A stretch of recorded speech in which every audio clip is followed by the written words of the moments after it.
46 years, Fidel Castro has forged special relationships with authoritarian regimes such as Russia, Vietnam, and especially Algeria, which had long been at odds with Morocco over the country's shared border.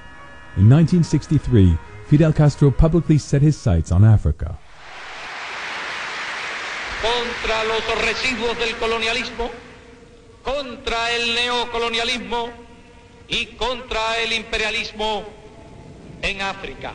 En la medida en que se expresa el espíritu internacionalista hacia nuestro pueblo, en un grado tan alto como se expresa el espíritu de la Unión Soviética hacia nosotros, en la misma medida nosotros debemos desarrollar nuestra propia conciencia internacionalista.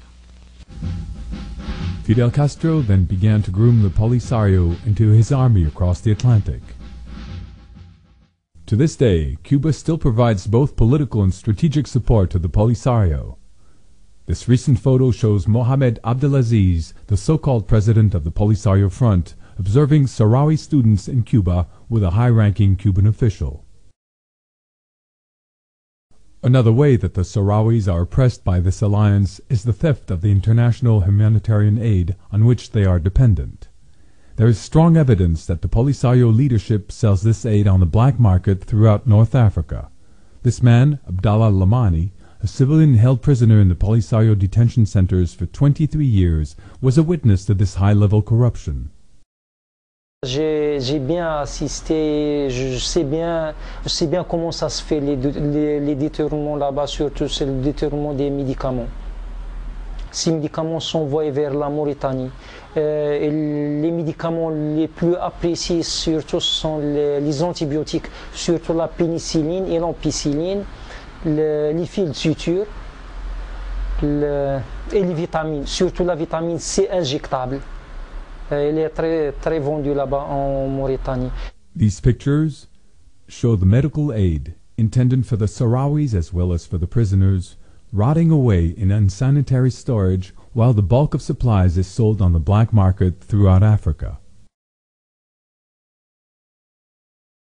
In 2005, former POW Ali Jawar testifies before the U.S. Congress about his experiences in the Polisario camps. Until last year, I was a prisoner of war in southern Algeria.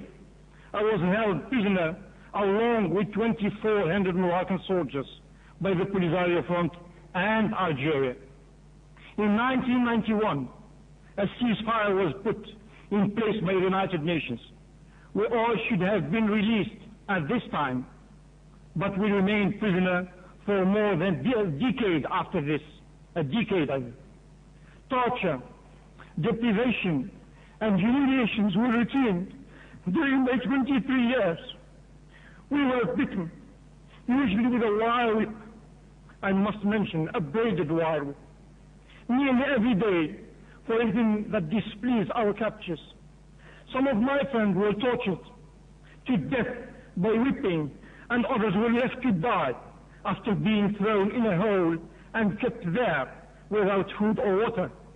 Well, I can tell you, I have a friend who refused to work. He got exhausted, and he went to rest near the wheels of a truck. And they told him, well, go and work. They said, well, I have enough. I am very tired. I can't work. You kill me if you can. We have reached despair when you were there. And then the truck, got backwards and crushed his eye.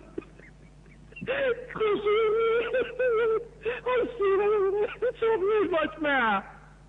I have another person who was there and who refused to work. Day and night we were forced to work. And they put him in a cement mixer, and he was crushed there.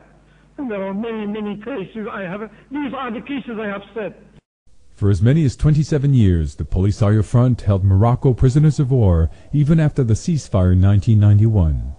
The Geneva Convention dictates that all prisoners of war must be released after the end of hostilities. However, not only did the Polisario continue to hold the POWs, but subjected them to terror, physical torture, slave labor, and forced blood harvesting.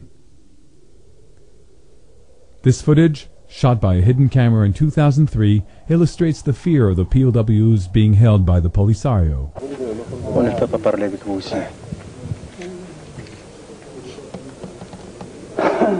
Je n'ai rien à dire maintenant. On est peur. La surveillance.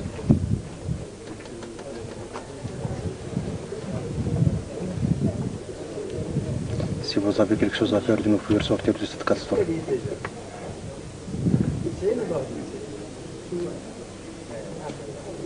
Il faut faire votre possible de nous faire sortir de cette catastrophe.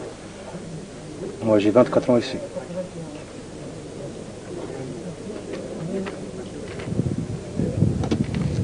On est marre de tout. Nous enquêtons. C'est ça. Parlez-moi des gardiens. Hein? Comment ça les gardiens? Les gardiens. Les gardiens sont tous morts.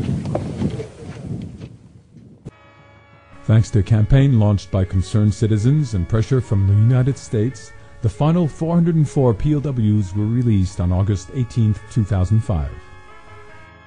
The prisoner of wars have been freed, but hundreds of children are still ripped from their families and sent to Cuba each year. International humanitarian aid intended for the Sahrawis is being sold for personal profit by the Polisario. The Castro's ever-strengthening alliance with the Polisario continues to terrorize the families who remain hostage in the camps. How long will this tragedy continue?